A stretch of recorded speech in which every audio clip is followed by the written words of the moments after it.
So yeah. Good, very good. So first of all, thank you so much for taking the time. Good evening, everyone. Good evening, everyone watching. And David just rushed from his own little private studio in Girona, where he's preparing for tomorrow. You're going to broadcast tomorrow. Which race? It's the Criterium de Dauphiné. Okay. Oh, fantastic. Yeah. So this year it's 5 days instead of the usual 8 days. But it's crazy. It's basically 5 summit finishes. Okay. And I commentate for British TV, for ITV. So what we've done is we've just separated us out, and I'm here on my own in my own little studio commentating, connected to the whole team in London. And cool. Yeah, it's cool. Very good. I have a few facts put together so that people kind of, obviously people know you, but I thought I found some good facts, and I have to say it's always good fun to make the research about people. You're a Scot, but you were born in Malta. You grew up in Hong Kong. You lived a long time in France, Biarritz. You raced BMX as a kid, and you can as well ride a skateboard. You grew up in Hong Kong, and you did hang around in Mr. Lee's bicycle shop. We're going to come back to that later. In 2008, you were famous for a bike throw in cycling. I think if you look at the compilation of the best bike throws in the world, I think you had one title of that. So you threw your bicycle over the fence, very stylish. The first time you participated in the Tour de France stage, you won the stage. You wore yellow for 3 days. You won that prologue, or the first time trial stage, which was just unheard of almost. Yeah, won 4 stages in the Tour de France, 2 stages in the Giro, 5 stages in the Vuelta. World time trial champion, gold medal for Scotland in the Commonwealth Games. You're one of the most stylish cyclists. You have been suspended for 2 years of cycling. You wrote 2 books. You made 2 movies. You have your own podcast, and you have your own cycling brand, Chapter 3, in cooperation with Castelli. You work, as we know now, for ITV and BBC as a commentator. You're an ambassador for Maserati and Jumeirah. And Mark Cavendish was a groupie of yours, and he made a picture. And a couple of years later, he gave you a picture and of you and him when he was a young rider, and he met you for the first time at the big race. And I think there's only other 50 riders in the world who can say this, and I don't know if you know that. Oh, look at that. Are an honorary member of that Cycling Trumps 2014 edition, and you have your own card, and you score quite a lot points in TT. Yeah, yes, yeah. I'd never even seen that. That's amazing. Good. Welcome. Good evening. Welcome to Wolfi's Talks. I really appreciate that you take the time, David. Yeah, no problem. It's my pleasure, Wolfi. After meeting you, I have a great affinity and appreciation for the Dubai cycling scene and what you've personally done with your shop, and I think it's great. So that's the reason. Thank you. You love Scotland, and I read your book, and I think it's really good. If anyone is into cycling, I think it's a really good listen and a good read. So well done. I think the voice actually was quite interesting. He sounded much like you. The person I thought I really was listening to you. Only when you said it, I checked it, and it wasn't you. So I thought it was actually really good how you read. And I always think of Scotland. I always think of Braveheart. But obviously the guys speak a different language. So is this from your expat lifestyle that you didn't have the Scottish? Yeah. So my sister and I, my sister's a little bit younger than me. She's actually the CEO of Team Ineos. So she's kind of a big hitter in the cycling world. When we left Scotland when we were, I was 7 or 8 and she was 5 or 6. And we had proper Scottish accents then. But then we moved down to the south of England, and Scottish accents in the south of England don't work very well. So we changed our accent. She's got a kind of a more normal kind of English accent. My accent, because I've lived in so many different countries, keeps changing. So my accent's a little bit weird. But yeah, I'm Scottish to the bone, and I'm very proud of it, but I don't have the accent, sadly. Very good. How did this come about that your sister, Fran, is working for Ineos and Sky before with David Brailsford? Was she into cycling, or did she get into cycling because of you? Because of me, but she, in my early years, I asked her to manage me, actually, because, and I was only 23, 22, because she was the only person I could trust. Everyone else, just I'd been with IMG, I'd been with different things, and so I asked my sister to manage me, and we've got a very rare relationship. We're like best friends. And so she was always with me. She met everybody I trust. We share everything. So she knew more about the pro cycling scene than probably anybody else in the UK in her early 20s, mid 20s. And so when Dave Brailsford was thinking of building a Tour de France team, before that, she'd gone into event organization. Essentially, she just worked her way through the ranks, from manager to event organization to project managing the creation of Team Sky to being operations, to being media, to being head of winning behavior, to being essentially what is now, she's finally in the last year been given the title CEO of Team Ineos. So she's 41 this year in 2 months, and it's a remarkable achievement for anybody. It's a remarkable achievement for a woman in a man's world. I mean, it's always a man's world, but professional cycling especially. And she's excellent at it, and her track record is second to none. So yeah, so my sister is now the one who's in the pro cycling world, while I've gone out in my more creative ventures. Very cool. Very cool. That's very interesting. Yeah. We prepared a little clip, or not we. I have to give a shout out to Will, our graphic designer, who really put some good things together. We showed a little clip, and maybe you can speak about us, or we can speak about it once we've seen it. So Will, please, stage is yours, and well done always for these clips. Thank you.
Thank you, Will. Amazing. Well done. Yeah, it's always weird when I see myself racing bikes now. It seems like not just one, but 2 or 3 lifetimes ago. It's so yeah, thank you for that. That's cool. Yes. Do you remember all the things when the chain came off? Yeah, I got a crazy memory. I remember most things. Yeah, I could. I was, and it's nice. It's the great thing of having been an athlete who spotlight is that those memories exist. Yeah. Kind of. So most people do these things and no one knows about them. But 12 of the Tour de France, and it was Tommy Simpson, the anniversary of Tommy Simpson's death, and it seems that was the closing of the circle, if you like, for my career. So yeah, no, it was good choices. Very good, thank you. I want to go back to the beginning when you started. Obviously, you were growing up in Malta. Then you moved to Hong Kong. What was the first time you got in touch with? You raced BMX, but what was the first time you got into racing and BMX riding? How was that? Who introduced you? Yeah, I think I'm very fortunate to have. I was born in 1977, and I was part of that era, which I'm sure you have witnessed as well, Wolfi, how cycling went through these different phases. So I was a kid of the 1980s when BMX was just cool and booming, and I loved it. And my parents bought me a Rally Super Tough burner, and I used to hang out with my kids and the kids around the neighborhood and jumps. Started doing a bit of racing, and then mountain biking came in. And this is a kind of, I think I talk about it in Racing Through the Dirt. I got a bike when so my BMX got stolen when I was 9 or 10, and it didn't get replaced. So I didn't have a bike for a couple of years. Then I wanted to start playing tennis because I love tennis. I wanted to go, and I'd have to get 2 miles, 3 Ks, the nearest place, because we lived in the middle of nowhere, to learn to play tennis. And so I was going to have to get a bike to get there, because that was the only way I could get there back and forth. So I started cutting people's lawns, washing cars, earning enough money to get a bike. And then in that process, I was researching bikes and found mountain bikes. And then I was like, you know what? I'm just going to work harder and for longer. Forget the tennis. I want a mountain bike. And then I got a mountain bike when I was 12. And then I moved to Hong Kong and I mountain biked there for fun with friends. And then the shop, as you mentioned before, Mr. Lee's, I used to hang out there because I loved that shop. And they had on the notice board one day an advert for a race one weekend. And I was like, I'll do that. I'll go out there. So I went out there on my own. And then we had to get a boat across. It was on an island. It was super weird and crazy, Hong Kong style. And I got fourth in this race against adults. And there were some older guys there who were expats, as many people in Dubai are, who kind of go into cycling. And they saw me and they were like, whoa, what do you know about road riding? And I was like, nothing. And I was like, I know you shave your legs and I don't want to do that. And they were like, oh, well, and I started hanging out with them mountain biking, and they would leave me books and videos and magazines at the shop. And I'd pick them up and take them home. And I fell in love with this idea of road racing and Tour de France. And so within 6 months, I'd sold my mountain bike and bought a road bike and swapped them out. And is it the early, actually, no, it's not here. There's one of the earliest, the only photo that exists of me when I was like 14, 15 on a road bike. I still have all my mountain bike clothes on, and my mountain bike, my SPDs and these Alpine Stars or CD, whichever they were, the mountain bike shoes. And so I went straight from mountain biking bang onto road. And then I just fell in love with road riding. This was in Hong Kong. That was in Hong Kong, yeah. And so just a full context, like my parents were divorced. So I lived with my dad in Hong Kong, and my mum was in England, and my sister was with my mum in England. So we probably split the family, and in school holidays we'd swap. Yes. And when I was in England, my mum had moved since I'd left, so I didn't know anybody there. And she knew my latest passion was cycling, and so she joined me into a local cycling club to give me something to do when I was there because I had no friends. Yes. And so I'd go and hang out with High Wycombe Cycle Club as a teenager. And it wasn't like it is now. It was just classic old school British cycling, and a lot older people, no kids. But they did time trials and stuff. And I was like, I just started bike racing, and just that was I had two different lives. I had my Hong Kong life, which was skating, was basketball, was just hanging out and pretty much partying in many ways as well. And then at my school holiday life was just bike racing. And then by the time I got to 18, I'd never ridden over 100 miles. By the time I was 18, I think 80 miles is the longest ride I'd done. I'd never done more than 3 or 4 months consistently. I didn't have any fat, and I was like, you know what, maybe I can do something of this, because in my school holidays, I got onto the national team. I'd become the best British junior just in my school holidays. And I was like, well, if I can do that of just hanging out, surely I can probably turn pro, because it can't be that hard. And that was a terrible mistake. But yeah, so yeah, that's how it all happened. It all happened really quickly and really organically. No dad who was into it, no family who was into it, no brothers, no sisters. It was just my love for bikes and my passion for it. Yeah, but it's interesting. Obviously, you have become world champion, and where did you get the engine from? Is your father very sporty? Where the genes? Is it hard work or? Well, there's no sport in my family whatsoever. My father's a wing commander in the Royal Air Force. My mum was a civil engineer and also a physics teacher, and then moved into finance.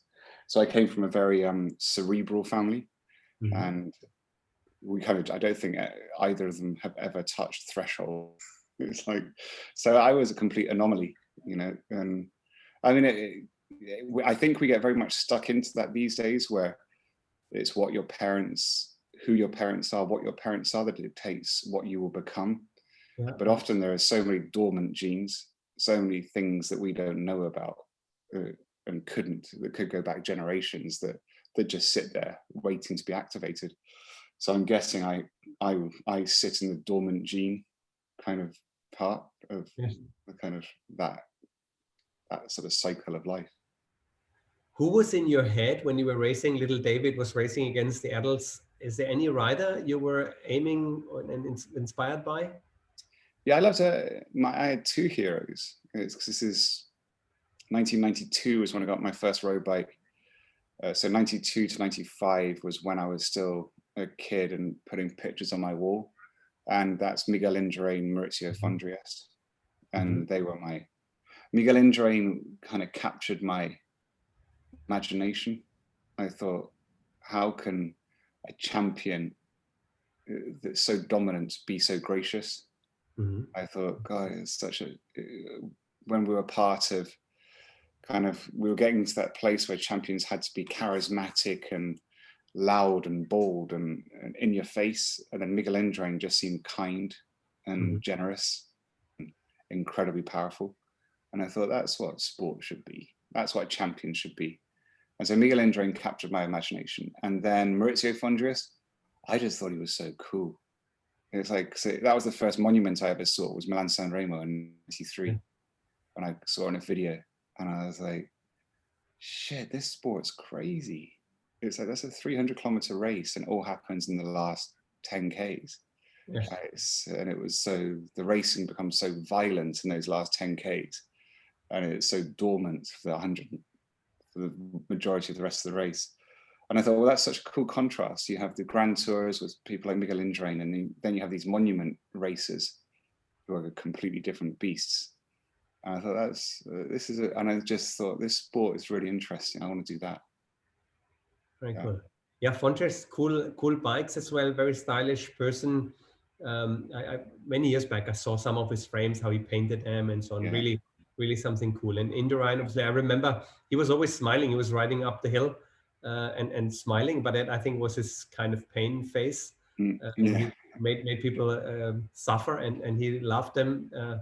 If you look back on pictures of Miguel Indurain, because we're now used to a modern sport where everybody's just so small and skinny and light, and Miguel Indurain was just such a huge beast of a man, and it was like, and he was just destroying people. He was a complete anomaly, I think, in cycling. It's very impressive. And the funny thing with Maurizio Fondriest was, so he was one of my idols, and I based all my, because I had to learn off videos and magazines in Hong Kong, and I based a lot of my style off videos of Maurizio Fondriest and wanting to ride like him. And then, so that was 93. And then 4 years later, 1997, when I turned pro, I was in the same team as him, and he was my teammate. And we Did you tell him? Yeah, I told him, and he was it was a wonderful mentor to me, you know. So but it was and that's also quite crazy with my ascension through the ranks. Was from 1993, I was putting posters of Maurizio Fondriest on my wall, and then by 1997, we were teammates and roommates on Cofidis. It was kind of crazy. Unreal, yeah. And it's quick. And meeting your hero, really cool. Yeah, he was good. He lived up to the expectations. You said mentor. Who do you consider your biggest mentor in your career? That's a good question, Wolfi. I mean, I guess as you go through, I had a long career, I had 18 years professional, so you need different mentors as you go through that kind of, when you're on that trajectory. Early, it was Maurizio Fondriest and Tony Rominger were in my early years, like when I was 19, 20, 21.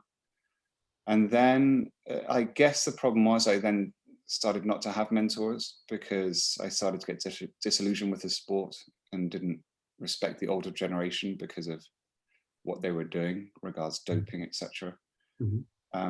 So actually, probably the sadness is I didn't have mentors as a pro cyclist from about 21 onwards, when I understood what the sport was.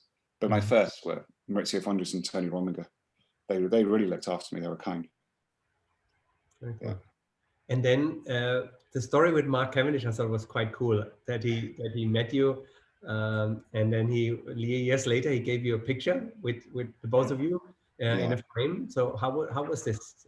How was the story? We had the British National Championships, road and time trial, and no, it was just time trial actually, and on the Isle of Man in 1990. I want to say 1999. It might be 1998, and I finished the race, and I was getting dressed, so I was getting changed. The training after the time trial, so I was training for something else, and this kid came up to me and said, what is photo taken with me? And I didn't, I couldn't remember it, to be honest with you, because that happened quite a lot. And then in 2006, was it 2000? No, 2007, the Tour de France, where it started in London. I was staying in a hotel. We had 3 or 4 teams in our hotel. One of the teams was High Road, which was, or team over High Road. I can't remember what team it was on at that point. High Road, I think. And I got a knock on my door in the evening before the race started. And I opened it, and it was Mark Cavendish. And he said, David, I want to give you something. And I was like, what Mark? Because I knew it, and we'd known over the years, and he told me the story.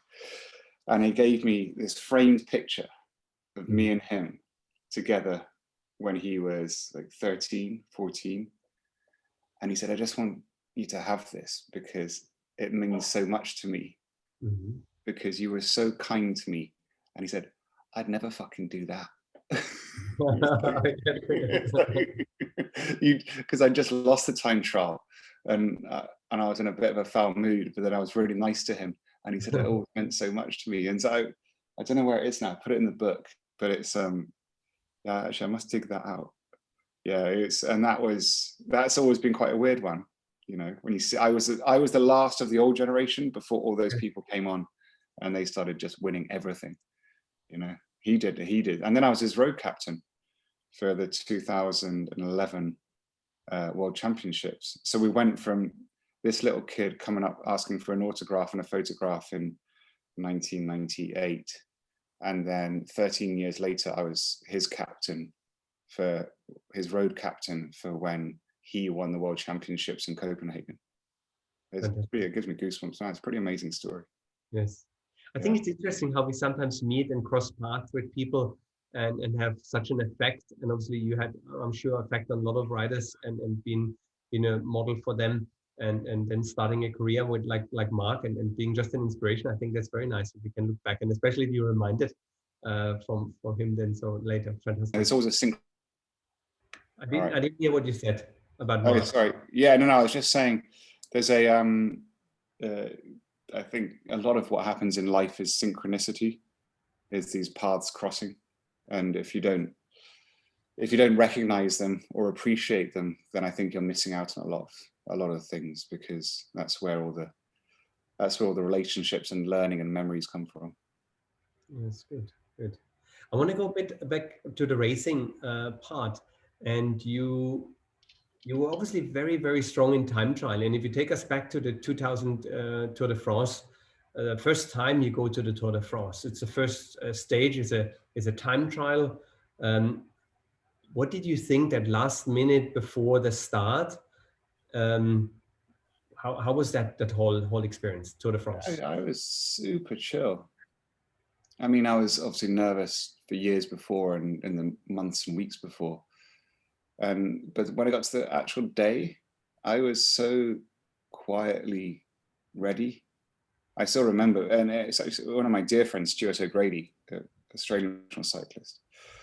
He was going off a minute after me, and he then, it was 4 years later in Athens, he won the Madison gold on the track, and we were best friends at the time. He called me up afterwards and he said, David, I remembered, because he was obviously, there was so much pressure on him to win it, to get that gold medal, because it was kind of, everyone was like, it's a given. And he said, I remembered watching you in those few minutes before you rolled off the start ramp at the 2000 Tour, and you were still walking up doing autographs and talking to people, and you seemed so relaxed. And it was probably because I'd spent, although I was young, It was 2000. From the moment I fell in love with road cycling in 1992, I spent 8 years wanting to do the Tour de France, and I was I read all the books, watched so many films, all the VHS that existed of old races. I'd spoken and met so many people, and everything was geared towards that. So when the year before I'd found out the first stage of the Tour de France in 2000, which was scheduled to be my first tour when I was 23, they lined that up when I was 18. Your first tour will be when you're 23, and that was Cyril Guimard. And so when I saw that the first day was a 16-kilometer time trial, I was like, "Are you serious?" That's when I used to go back from Hong Kong to visit my mum. Yes. I do 10-mile time trials. That's where I learned to race bikes, which is 10 miles of 16 Ks. Yes. So that's all I did at school holidays. And it's the one thing that I was just a master at. And so when I saw the first stage, and they didn't do that back then, it was all prologues. And I was like, well, this is fate. This is just been designed for me. So I was so quietly confident, and I did all the work, got everything done. And then the craziest thing was, and this is still again the synchronicity of life, my finishing time was 19 minutes and 3 seconds, 1903, which is the year the first Tour de France happened. And so I was like, well, this is it. This is the beginning of my Tour de France run. And now I'm still young. Because at that point I was still a GC hope, and it was still expected that I would become a GC winner. And so all the stars, like, little did I know it would be the last yellow jersey I ever wore, but it was a really nice, it was an amazing day. I had Jean-Marie Leblanc, who was the director of the Tour de France, chose to follow me in the car, and my mum was in the car with him, and wow. It was just a totally surreal day. Yeah, it was nice. It's a good memory. Yeah. How long were you in the chair? How long did you have to wait until you knew you have the yellow jersey? I think it was about an hour, maybe. Okay. Yeah, about an hour. I was in the camping car, because we didn't have buses then. And I generally didn't think, I knew I'd done the best time I could do. I was satisfied that I couldn't have gone a millisecond faster. But I was like, well, Lance has still got to come in. Yes. And I was like, and then Lance couldn't beat me. So I was like, and when I saw him coming in, I was like, oh shit, I'm going to win. It's like, I won it. And that was just kind of like, I cried like a baby. I was like, this isn't supposed to happen, Yeah, and really it's not, isn't it? Your first time, and then you win yellow, and you had it for 3 days, you had the yellow jersey. Yeah, I had it for 3 days. And then we had a team time trial. We lost it, unfortunately. But yeah, it was good. It was magical. I think you said something nice as well in the book about the yellow jersey and how precious this yellow jersey is for you. And as well, at that time, obviously in the peloton, that you said, okay, before you had always to fight to get into a gap, and whatever. If you do something with the yellow jersey, that is just a high value. So I think it was quite nice. How did you feel? Obviously, the first time, next day, you wear the yellow jersey and you're riding up and down the peloton. Yeah, I mean, I think I said in the book, it's like being draped in gold, in the sense that all of a sudden you have this kind of bubble around you, and because up to that point you're fighting. This is one of the great things about cycling. One of the things I love about it, the romantic. So I'm a romantic at heart. Is those jerseys? It's almost like the jersey wears you. You don't wear the jersey. Mm-hmm. So it's that kind of sense of honor. So all of a sudden, I'm no longer David Millar. I'm the yellow jersey. Mm-hmm. And the peloton treats you like that. Mm-hmm. And it's the same with being world champion. You're no longer yourself. You become the rainbow jersey, which is and the Giro, you become the Maglia Rosa. Mm-hmm. And this is a really beautiful thing where the history and becomes more important than the present. And it's which is why I'm a big advocate that you have to represent that and respect it, because no rider is ever bigger than the sport. And because we have such a wonderful history, and it's a crazy mad sport. And so that's why I treasure the yellow jersey, they're kind of the, I mean, I got them here. I got them in a cardboard box next to my desk, which is weird. I haven't hung them up. Is that idea where you respect, it's not about glory, it's about respect. It's about you're getting to become part of the sport. You are now part of the history. And that's a really cool thing. I don't think there's any other sport like that. Yeah. And it's a grave mistake to treat it differently. Very cool. I spoke today to a friend, Neil, from Scotland. He lived in Dubai and now he lived in Scotland. And I asked him, hey, how do you see David and so on? And I said, any questions? And he said, which one of the Grand Tour wins was the most memorable for you and why? Yeah, it's a good question. And I think it's I've been asked it quite a few times. That's not to critique the quality of the question. But I think I've been very lucky in the sense that I had so many different wins. I had prolonged wins, time trial wins, individual wins, sprint wins, breakaway from a long way, breakaway finale. So I loved every single one of my wins because they were all so different. Probably because I was trying to do different things to prove, well, not to prove, just because it was challenging. So every single one of my wins I remember vividly, and I treasure them. And I often say in answer to that, if I was to ask you, Wolfi, what's your favorite film? It depends on your mood. Yeah, Braveheart. But it would depend on your mood or your album, your favorite kind of band, your favorite album. Yes. If you were sad, you choose something. If you were happy, you choose another one. And it's very much emotionally dependent. But rationally, I can say that I treasure every single one of my wins. So they were good times. Yeah. Very good. Very good. What was your best, or who do you memorize as your best sportive director? Matt White. Matt White, yes. No hesitation. He is phenomenal. Yeah. He's somebody you should get on this feed. If he's up for it, you should speak to Matt White. He taps into you. Yeah. He finds you and he gets the best out of you.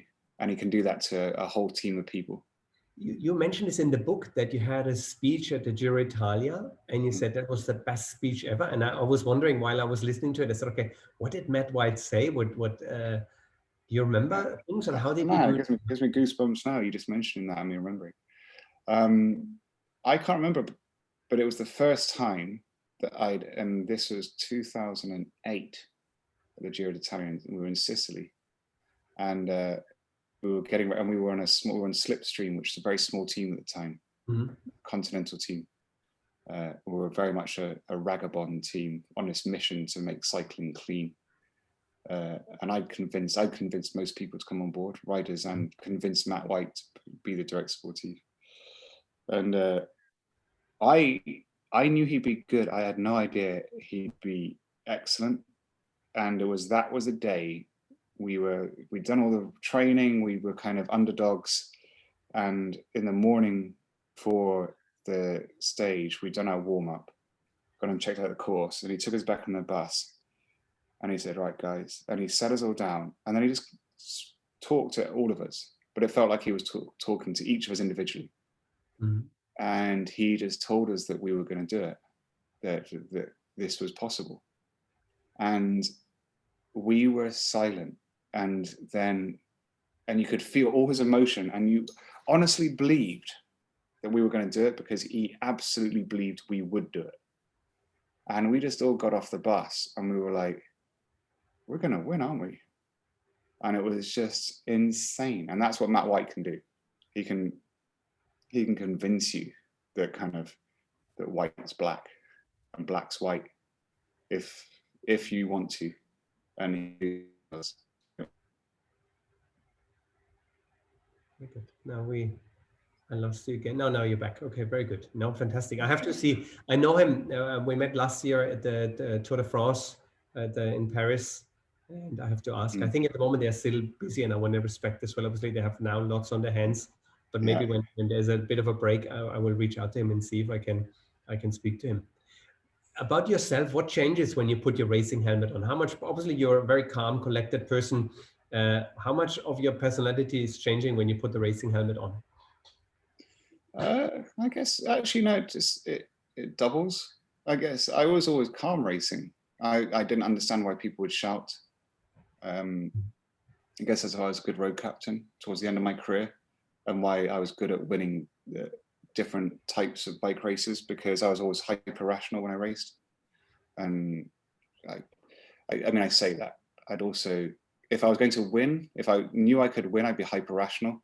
If I wasn't going to win, I'd just go and rip races to pieces for fun and just be emotional. But that was my racing was my happy place. I didn't ride bikes for fun. I didn't ride bikes socially. I just ride bikes to race. So I train on my own. I lived in, as you mentioned in the intro, Yes. I lived in Biarritz. I was the only professional cyclist for hundreds of kilometers, basically, because I didn't want to train with other people. I didn't want to hang out. I just wanted to, training for me was just work that then I could go and have fun racing. And I didn't want to socialize with anybody, and I didn't want to do this. And so racing for me has always been, what's that Steve McQueen quote? Think of it. It's like, I'll try and remember it. I'll look it up afterwards while we're doing this. There's a great Steve McQueen quote about racing, and that's what I felt like. It was like, there's no racing, there's no life. And so in races, everything was normal for me. Outside of racing, I couldn't figure out what the world was like. Yeah. Okay. You have your Chapter 3 clothing brand. Obviously, Chapter 3 is the part now in your life. What is Chapter 1 and what is Chapter 2? So it goes back a bit. I mean, I say Chapter 3 actually is moved beyond from being just a back. Oh, here we go. We're back. You're back. Yes, very good. I'll be back. Yeah. All right. Sorry. Yeah. So we're just talking about Chapter 3, and what was that final year? Everyone kept asking me, "What's the next chapter?" And I'd already decided at that point I didn't want to stay in the racing world because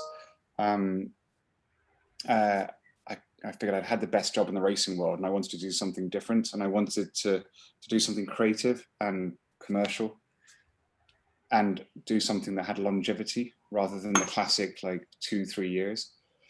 So I went out and to create a brand that would use all my old partners. Now, the reason it's Chapter 3, beyond the fact everyone was saying, what's the next chapter, is because I was like, well, it's not Chapter 2. It feels like Chapter 1 was, and we lost you again a bit. Off and reboot.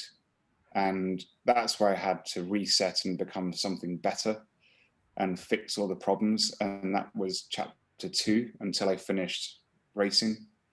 And so it felt like Chapter 3. And then I also, because I love books and I wrote my books and I'm very much into stories, I thought every single one of us, we have a classic narrative curve within our world of 3 acts.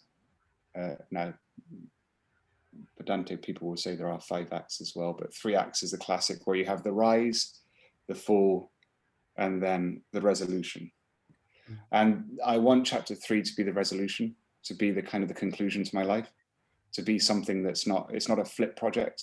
This is something that now I'd like to spend many years building and doing something that I love doing, that I own, and that can get a great deal of people involved and do really good stuff. So Chapter 3 is my life project, if you like. Very nice. Very nice. Yeah. Obviously, maybe we can quickly go into this situation 1 and 2, Chapter 1 and 2, where you obviously had this doping situation and then kind of recovered from there and were very, very active. And I thought it was very nice. Again, I spoke to some friends from England, Neil included, and I think, how do people see David? How is the situation when you speak to regular people? And he said, you know what? He has done so much for the sport and he has done so much to redeem himself. that I think, which I think is really nice. And I think, listen, he really got back, and he made a mistake, but he stood up to it. He took it on the chin, and which I thought was quite nice. But how do you go back with these things, and how do you remember? Yeah, that's lovely to hear. Yeah. I mean, I think because I suppose although my parents weren't cyclists or athletes, they did instill a certain value system within me, and it was to assume my mistakes and to learn from them, and they let me go off, and they let me kind of make my own mistakes. And I made some pretty fucking bad mistakes, let's be honest. But I recognized them, and they supported me through the real bad times, and as did all my friends and people around me. And I realized that I owed a debt. And you mentioned redemption. So I've got mixed emotions on redemption. I think there's an idea. I think maybe if you want to do things right, there's never absolute redemption, because you always live with it. And there is this idea that mistakes they need to be recognized. And if you recognize them, then you have to learn from them. And if you learn from them, you have to take lessons from them, and you have to apply them. And I hope that kind of I do that with my life now, and try to, I've fought so hard for so many years to make sure what happened to me and has happened to so many athletes doesn't happen to them. But it's pretty tiring. And I got to a point where you get to IOC and you realize that it's so corrupt. And you realize that there are such huge fundamental problems with sport. And cycling's doing a really good job. And now I think we can safely say that the majority of the biggest and hardest races in the world are being won by clean riders. And that's amazing. That's something that I don't think's ever happened in the history of sport, probably. So we've done a good job, but I kind of got to a point, I think about 3 years ago, and I was like, I got to step back from this, because it was just draining me so much, because I would take so much abuse for kind of trying to help, and be it working with WADA, working with national federations, with UCI, with national teams, with actually being a representative to go and talk to the IOC, to do all these things, and then also trying to disrupt the Professional Cyclists Association and run for the president of the CPA. And I think that was the one that just tipped me over the edge. I was like, you know what? This is just becoming horrifically negative, and it's not changing things anymore. So hence why I put all my money and time and care. I don't have any money, but time and care into chapter 3, because I think if this makes money and I have the resources, then I can go back into that and change things. But it's so I kind of flipped the switch. Actually, now if I build a great business, then in 10, 20 years, there'll be the resources to then go and change things again. So it's quite a weird one. I called a few of my people, obviously the people who I've interviewed before, and I said, listen, what do you think about David? Is it okay if I speak to him? And would you be in any kind of way, would you be, I don't want to say offended, or would you feel like he's part of it? And it was very nice. I have to tell you, I got really, really good response from all of them. Yeah, there was not one of them who said, listen, no, you know what? I think you did really a good job, and I think you found your way back. And I think there was one picture, I think, of the Pope and somebody who shot the Pope. I think there was one moment as well, which is important. So I think there was a moment where you... It's the director, Jean-Marie Leblanc, the director of the Tour de France. So when I was in the middle of my ban, I had a 2-year ban. I was the first ever professional cyclist to get a 2-year ban, I think, especially a big name. And about halfway through, I realized I wanted to come back and do it properly. My first race would be the Tour de France in 2006. And I thought, shit, okay, if I'm going to do this, I got to go and talking I did in the 15, 20 years since then. but it's the first things I did was went to apologize to people. And I flew to Paris to see Jean-Marie Leblanc, the director of the Tour de France, in the middle of my ban to ask his forgiveness for having doped at the Tour de France. And I met him in his office. In his office, he was clearing out his stand. I remember vividly, it was the most French moment of my life. Walked in and it was just, the smell of cheese was insane. Because he just had all these gifts of cheese from like local municipalities, just trying to kind of like get him to come and visit, to get the race to go through them. But one of the pictures in his office was a picture of the Pope with Pope Jean-Paul in a prison cell with the person who had shot him, attempted to assassinate him. And that's when Pope Jean-Paul was forgiving him and saying, it doesn't matter. And I mean, it's quite weird when you think about it. But Jean-Marie said, look at that picture. He says, of course I forgive you. And you're welcome back. We all make mistakes. And I was like, okay. And that's how I started from there. And it was like, I went around and tried to fix as much as I could before I started racing. So yeah, that was a trip. If you had a time machine and you could go back, would you change it, or you think it made you the person you are today, with all the things and with all the learnings, and made you maybe at the end of the day a better person? Or would you, if you could go back, would you not do it again? I'm not a big fan of going back. I'd like to go forward. You know, Okay. there's this idea. There's an amazing concept. It's this book called Ender's Game, science fiction, which I read a lot when I was a kid. I just think we're not designed to go back. We're not designed to fix our mistakes. We're designed to learn from them. And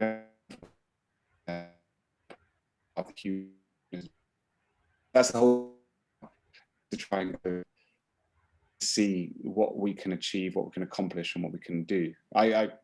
Obviously, part of my going back is I want to make sure that my children never have to go through what I went through, or anybody else. But I'm quite happy with just keeping going forward now. Very good. Fantastic. I had a few things as well. You have a nickname called Millar Time and La Dandy, as per Wikipedia. Yeah, and I had to look it up. So it's a stylish person dressed up quite nice. So as well, maybe that helps you as well with chapter 3. And who gave you the name Millar Time? Millar Time is Ryder Hesjedal. Okay. Yeah. And then it became quite kind of an American thing, because I was on an American team. They're like, Millar Time. It was just became, because after the beer, obviously, there was always this great series of adverts in the 80s and 90s, Millar Time, but it was ER. And then, the Dandy was one I never really appreciated so much, but that was the headline after I'd won the headline in L'Equipe after I'd won the first stage of my first Tour de France. It was Le Dandy, and it was kind of like bastards. but yeah, no, I was quite nickname proof, actually, thankfully. Is there at the moment anything you're really excited about? What's going on about? Obviously, cycling racing is back, or anything else? Any project you have? Yeah, I'm kind of, at the moment, I put 90%. Actually, tell you what I'm really excited about was yesterday, my son. We went to this crazy mountain bike park not far from us. Well, it's a 2-hour drive from here, and it's got these 3 trails, and he loved it so much. He's 8 years old, and he just went on his own. And I haven't been so excited about seeing somebody on a bike, because I could literally feel his fun and thinking, God, this is so raw watching you do this, because this is exactly, I'd love to have done this when I was a, and so that was good. I mean, your children are always your projects, right? But apart from that, chapter 3 is my big project. I'm kind of on this doing. I lost you again. Cycling, and kind of that represents something that no one's seen before, becomes multidisciplinary, becomes men, women, juniors, kids, has inclusive price points, has the best collabs in the world, that does the best marketing, the best inspirational kind of things, and supplies with the most reliable products. And chapter 3 for me is my passion project, if you like. Very nice. You spoke about your son and about your family. What would your kids and your family say? What is the strange habit of David? They've probably got a list. Okay. No, I don't know. I mean, I guess I don't know. I think I'm pretty at home. Yeah. You know what? I don't think, I mean, my wife would have, when I'm in one of my creative or writing phases, I just disappear into myself and end up basically looking like a hermit after like 2 weeks with like beard and walking around, just not caring about my appearance, which generally means I'm on a big project. And I think for the kids, I think the kids think I'm totally normal, which is worrying. Because they're going to grow up with me just being that, and about, because they're 8, 7, 4. I think probably in about 10 years, they'll be like, dude, you're so weird. And they were going to school during COVID, or you had to do some homeschooling as well? No, they've been at home since March the 17th. Yeah, actually March the 15th. So yeah, they do homeschooling. They're, I mean, we're very lucky where we live. We live in a farmhouse in the middle of nowhere. But they go to the local village school normally, and they've been great. And my wife's been an amazing teacher in the mornings, and 3 hours a day. And I'd be doing my work in the mornings and then just entertaining them in the afternoon. It's been magical. You have to do any subjects? Which subjects are you covering? You're more the math guy or science, or what is the? I generally cover philosophy. And art. Art's my thing. So we just spend ages like drawing together and doing things. It's, yeah, I have great time just doing all the creative stuff. And so Nicole, my wife, bangs out the really kind of the, what do we call it? STEM. And I do all the creative art stuff. Very cool. Are you collecting anything? Books. I actually, that's a weird. You know what I do collect? This is a totally weird. Well, I collect a lot. I'm a bit kleptomaniac. But all here, can you see? These are all, and it goes back 2 shelves and up there as well. All poetry books that I find in majority from secondhand shops, kind of in the UK. And otherwise, it's like all my book kind of. Oh wow! Yeah, that's a lot. So I kind of try to keep, I love all my books and my bikes. Let's see the bikes up there. That's my Cervelo, yeah, P5. Yeah, very good. That's my felt, felt. 2010. So that's the only 2 times I raced for Scotland. So the only 2 race bikes I kept were the only times I raced for Scotland. Yeah, from 2010 and 2014. And so they're the only 2 jerseys I have hung up. My Scottish.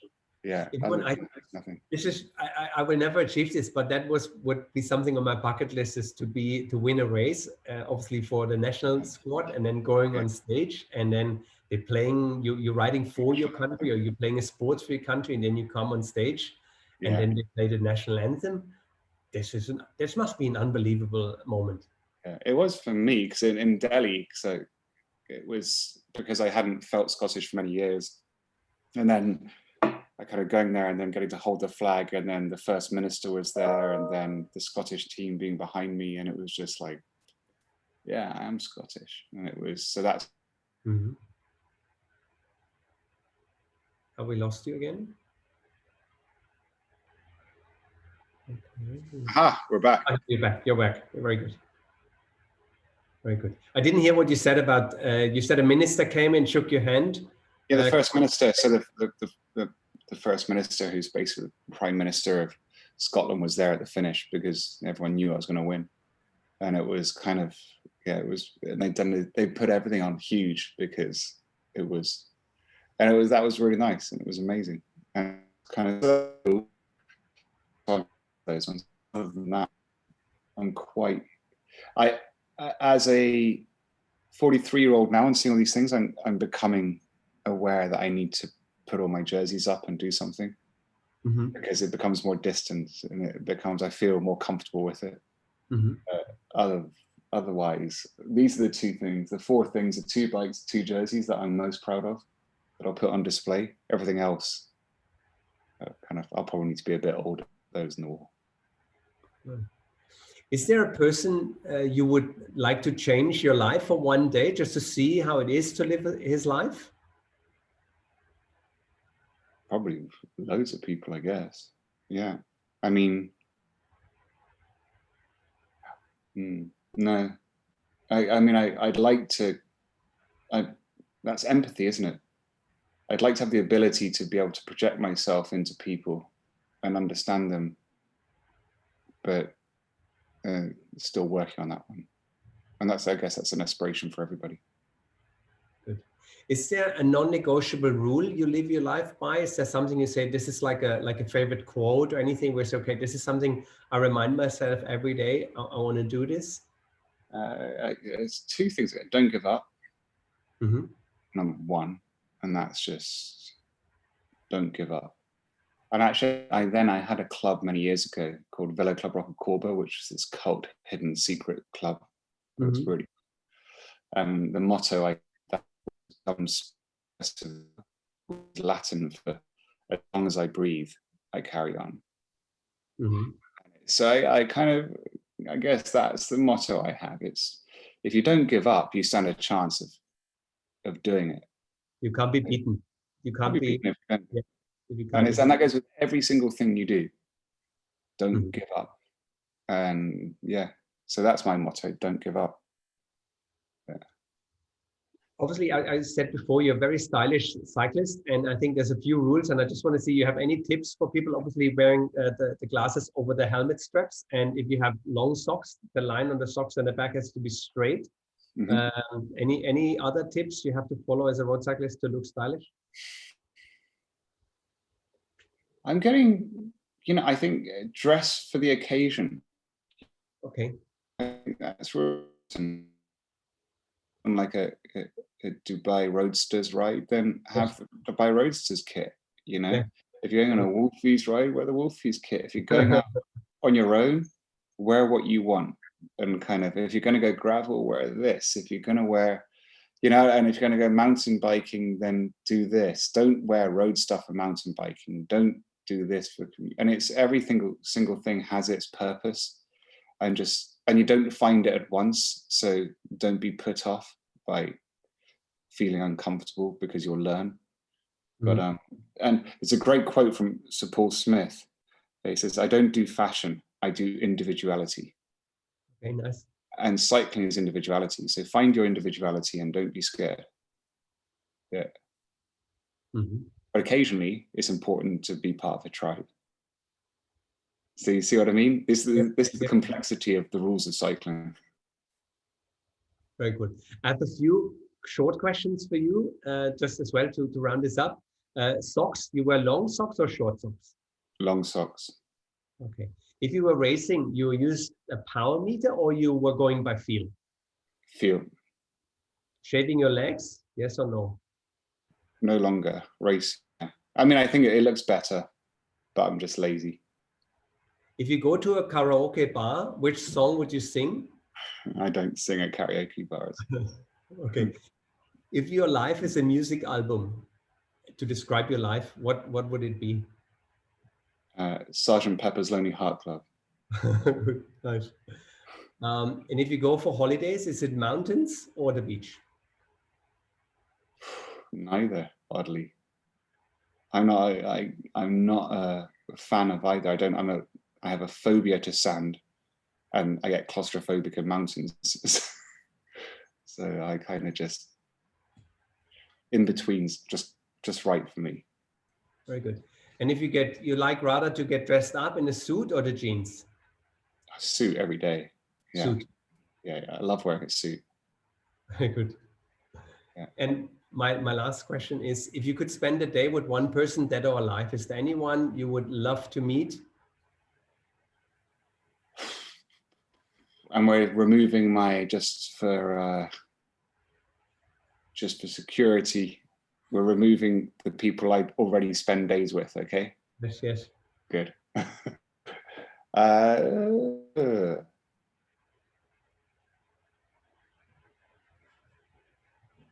Poor. Hang on, I'll be quick.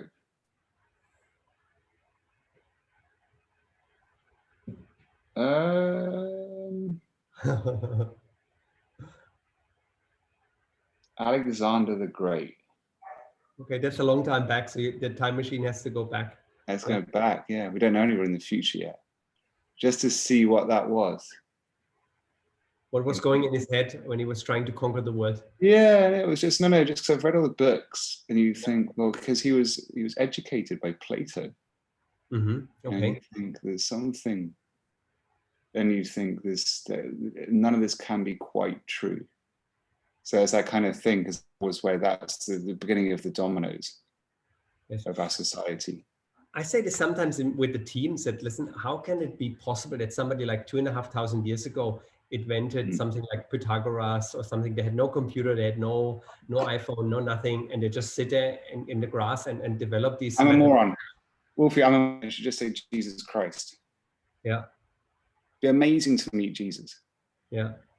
Because you'd be like, holy shit, do you know what you're going to do? Yeah. And he'd be like, no.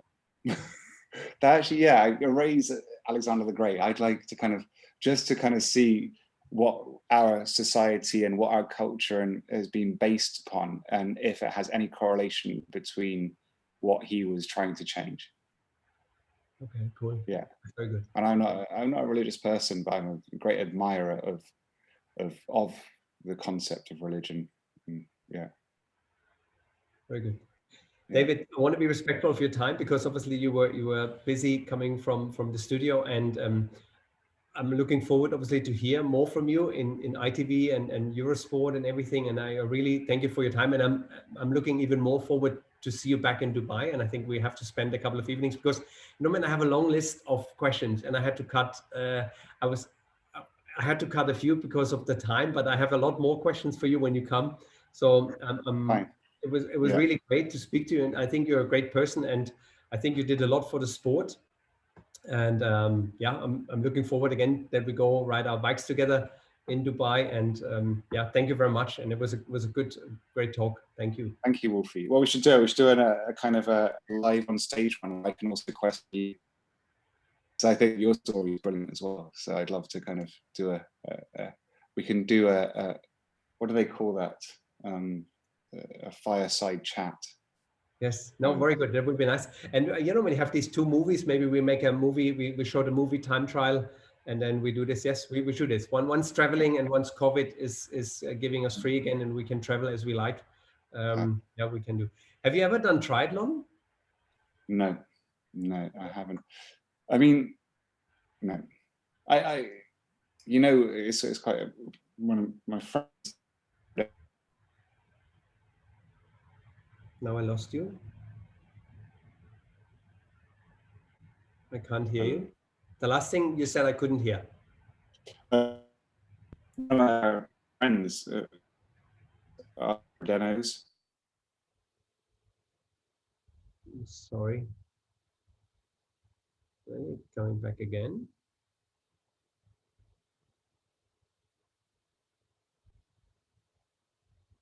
While we don't hear David, I just want to introduce our next guest. Next Wednesday, we have the triathlon legend, Chris McCormick, so multiple Ironman world champion. And David is back. Sorry, David. Yes. Yeah, sorry. Triathlon is not, to be honest, I'm not so interested in doing anything competitive or even really hard. And one of our family friends here, the Fredenos. Yes. And I see how hard it works, and just what I got so much respect for triathlon. Yes. And I ran a marathon last year. I'll do some trail running. I'd like to get more into cycle touring. I don't really want to suffer anymore. I just want to go on adventures. I want to go on adventures. I don't want to suffer. Yeah. And triathlon so hard. I think you'd suffer. Our next guest is Chris McCormick, who was Ironman Aussie guy. I know Macca. Okay, very good. Next Wednesday, he's on. Oh, seriously? Yes. I mean, I remember I met him in 2000 in Noosa, and we got on so well. Yes. Oh yeah, I'm a wonderful admirer of Chris McCormack. I think he's a legend. Yes, so do pass my regards to him. I will. Good. Thank you, David. Thank you very much. Pleasure, Wolfi. Thank you. Thank you for inviting me. Yeah, thank you. Yes. Thank you everyone for watching. Thanks for your time. Thank you. Bye. Yes. Thank you everyone. Have a good evening. Bye.